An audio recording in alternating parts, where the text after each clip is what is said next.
الرحمن الرحیم۔ اللہ کی معرفت کے ذریعے بہت سارے ہیں۔ انسان خدا کی معرفت کائنات پر غور و فکر کے ذریعے بھی حاصل کر سکتا ہے، اپنے ارد گرد کی چیزوں پر اور اس میں جو اسرار پوشیدہ ہیں اس کو سمجھنے کے ذریعے بھی اللہ سبحانہ و تعالیٰ کی معرفت حاصل کر سکتا ہے۔ راستے اگر کوئی آدمی خدا کو سمجھنے کے لیے اختیار کرے تو بہت سارے راستے ہیں۔ مقصد اس کا یہ ہو کہ میں ان چیزوں کو دیکھ کر اس پر غور و فکر کر کے خدا کی معرفت حاصل کروں، اس کے بنانے والے کو سمجھوں، تو اس اعتبار سے وہ کسی بھی چیز پر جو موجود ہے، جو مخلوق ہے، جو خلق ہوئی ہے، غور و فکر کرے گا تو خداوند متعال کی معرفت اسے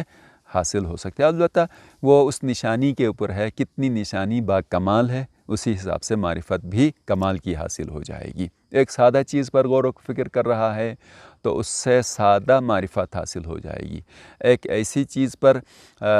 غور و فکر کر رہا ہے جس میں مختلف اسرار پوشیدہ ہیں، حکمتیں نظر آتی ہیں، تو اس حساب سے خدا کی معرفت اور زیادہ حاصل ہو جائے گی۔ اسی طرح سے آیات سادہ سے لے کر اور اسرار و حکمت والی آیات کی طرف جاتے ہیں تو معرفت بھی اسی حساب سے اس کو معرفت الہی بھی حاصل ہوتی جاتی ہے۔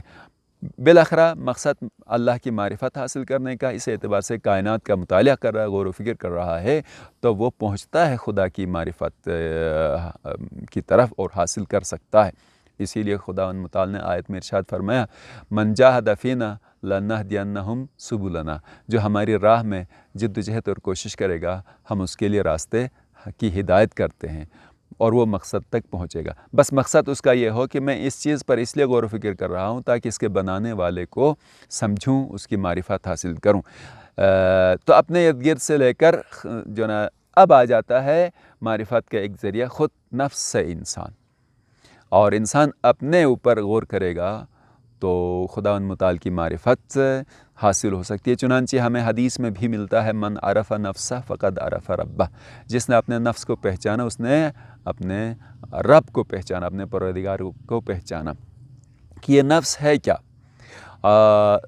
خود اس کے بارے میں ہم مادی اعتبار سے دیکھیں گے کہ اس میں ایک روح نباتی ہے، یعنی یہ کہ یہ جو ہمارے بدن کی ضروریات ہیں نا، اس حوالے سے ایک طلب رہتی ہے اور ایک نفس ہے، تقاضے ہیں۔ خود اس میں ایک بڑے اسرار پائے جاتے ہیں، بڑی حکمتیں پائی جاتی ہیں۔ بالآخرہ سائنس نے اس چیز کو واضح کر لیا ہے۔ جب ان چیزوں کو دیکھے گا تو اس کی سمجھ میں آ جائے گی کہ یہ تو ایسا ہی سسٹم نہیں وجود میں آ سکتا ہے اور ایسا ہی تو نہیں چل سکتا ہے، چونکہ ہم جب دیکھ رہے ہیں کوئی بھی چیز خود بخود وجود میں نہیں آئی تو یہ اتنا نظام جو ایک مکمل اور منظم طور پر چل رہا ہے، یہ بھی کسی ناظم کے بنانے کی وجہ سے چل رہا ہے، پہنچے گا۔ اور اسی اعتبار سے جب نفس کے معنوی اور روحانی پہلو کی طرف جو حقیقت انسانیت ہے اس پر غور و فکر کرے گا تو مثلاً دیکھیے کہ کیا کیا انسان کے ذہن میں ادراکات آ جاتے ہیں، کلیات سے لے کر جزئیات تک، کتنے پیچیدہ مسائل تھوڑی سی دیر میں غور و فکر کے ذریعے سے حل کر لیتا ہے۔ تو ان کے ذریعے سے کہ جب میں ایک محدود مخلوق ہو کر اتنا سارا سمجھتا ہوں اور میں خود وجود میں نہیں آیا ہوں، تو اسی صورت میں وہ خدا کتنا حکیم ہے، کتنا عالم ہے، یہ چیزیں اپنے نفس پر غور و فکر کرنے کے ذریعے سے معرفت خداوند متعال حاصل کر سکتا ہے۔ چنانچہ مولا متقیان نے یہی تو فرمایا، اتزعم انک جرم صغیر وفیک انطوی عالم کبیر، کیا تو یہ گمان کرتا ہے کہ تم چھوٹے سے ایک جسم ہو بس؟ نہ، وفیک انطوی عالم کبیر، تم چھوٹے سے ایک جسم نہیں ہو بلکہ تمہارے اندر ایک بڑی کائنات سمائی ہوئی ہے، تو تمہارے اندر ایک بڑی کائنات سمائی ہوئی ہے۔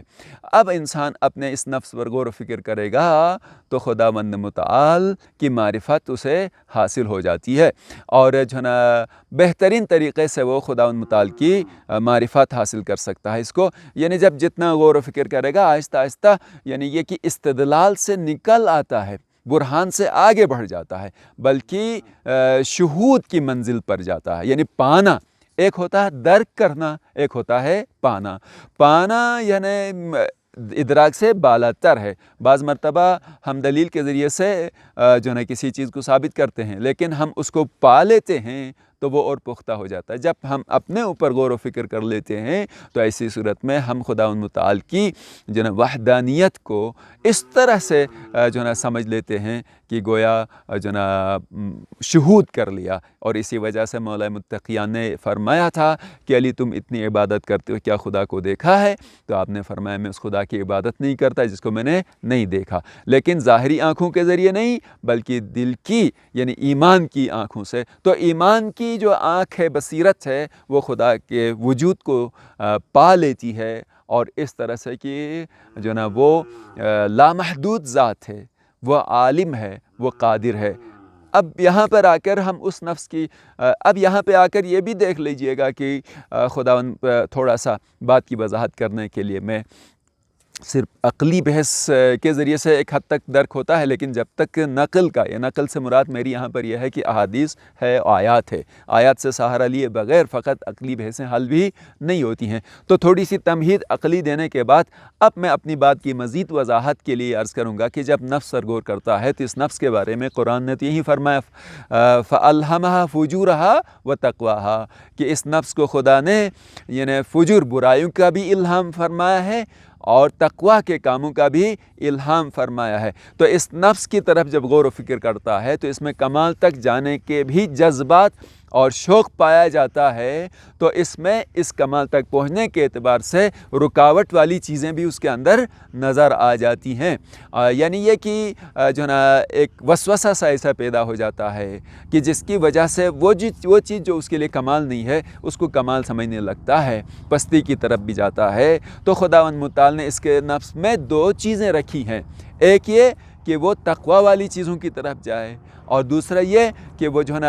اس کے اندر دونوں سمجھا دیا ہے، الہام کیا ہے تقویٰ والی چیزوں کا بھی اور پست چیزوں کا بھی۔ فَأَلْهَمَهَا فُجُورَهَا وَتَقْوَاهَا دونوں چیزیں ہیں۔ تو اس نفس پر غور کرے تو اس میں دونوں طرح کے جذبات پائے جاتے ہیں، اور ان دونوں طرح کے جذبات کے تعدیل کے لیے یعنی یہ کہ خداوند متعال نے انبیاء کا اہتمام فرمایا، بھیجا، معصوم بندے بھیجے اور جو ہے نا کتابیں نازل فرمائیں تاکہ نفس جن کمالات کی طرف مائل ہو رہا ہے اس میں جو ہے نا انبیاء کے ذریعے سے اس کی مدد ہو جائے اور وہ نفس تک پہنچائے، یعنی کمال تک پہنچائے، خدا کی معرفت کو کما حق ہو اپنی امکانی حد تک حاصل کرنے کی کوشش کرے۔ تو میرا مقصد یہ ہے کہ یعنی یہاں پر جو من عرف نفسہ فقد عرف ربہ سے مراد جو ہے نا کم سے کم یہ ہے کہ اگر انسان آدمی اپنے نفس کے کمالات، نفس کے اسرار اور نفس کے جو نا تقاضوں کی طرف غور و فکر کرے تو ایسی صورت میں خدا کی معرفت حاصل ہوتی ہے۔ بعض مرتبہ جب اپنے نفس پر غور و فکر کرتا ہے تو یہ ہوتا ہے ارادہ کرتا ہے آدمی، نفس سے مراد انسان کی حقیقت انسانی ہے، ارادے کرتا ہے کہ میں یہ کروں گا، میں وہ کروں گا۔ اس بات پہ بھی توجہ، اچھا ایک نقطہ آپ کی خدمت میں عرض کرنا چاہ رہا ہوں کہ انسان کئی بار کئی طرح کے ارادے کرتا ہے لیکن اس کے ارادے پورے نہیں ہوتے۔ تو اس تمہارے ارادے کے پورے نہ ہونے سے سمجھ میں آ جاتا ہے کہ تمہارے ارادوں پر بھی کوئی قادر قوت ہے اور وہ تمہارے ارادوں میں دخالت رکھتی ہے، اور جو ظاہر ہے کہ میں جو ہوں دوسرا بھی میری طرح برابر ہے، وہ تو میرے ارادوں میں دخالت نہیں دے سکتا، یعنی دوسرا انسان جو میری طرح ہی ہے وہ مجھے کیسے روک سکتا ہے میں جو چاہتا ہوں۔ لہٰذا جو ہے نا اگر میرے ارادوں میں کوئی جو نا کیا کہتے ہیں کہ میرے ارادے پورے نہیں ہوتے ہیں، ٹوٹ جاتے ہیں، پورا نہیں ہو پاتے ہیں، ظاہری کسی رکاوٹ کے باوجود بھی پورا نہیں ہو پاتے ہیں، تو اس کا مطلب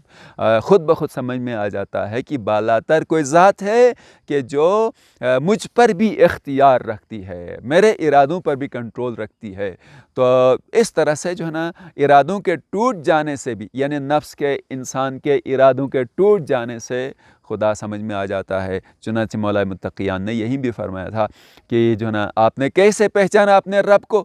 دیکھیے یہاں پر میرے مولا امیر المومنین علیہ السلام نہیں فرماتے ہیں کہ مثلا میں نے اس کائنات پر غور و فکر کیا،